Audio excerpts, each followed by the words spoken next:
Alright, so we're going to change a percent to a decimal, and this is how we're going to do this. We're going to 1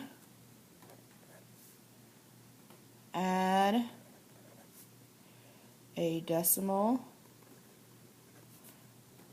at the end of the number if needed. To go from a percent to a decimal, you got to have a decimal, so you got to make sure you add it in there. Okay.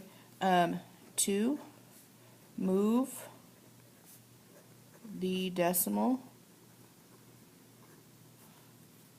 2 places to the left.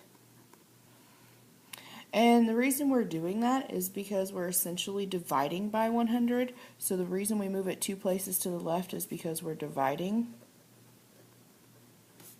by 100. Okay. So we're going to do some examples here.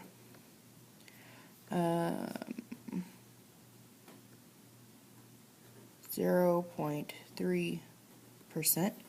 That's possible. It happens. Okay, so we're just going to take this decimal, we're going to move it 2 places to the left, and like before, in the little loops, or the little spaces, if there's nothing there, we just add a 0. So this percent to a decimal would be 0.003. And I want you to make sure you include the 0 in front of the decimal. Okay.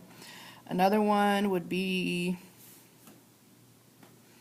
140% to a decimal. We would have to put a decimal at the end and move it over 2 places.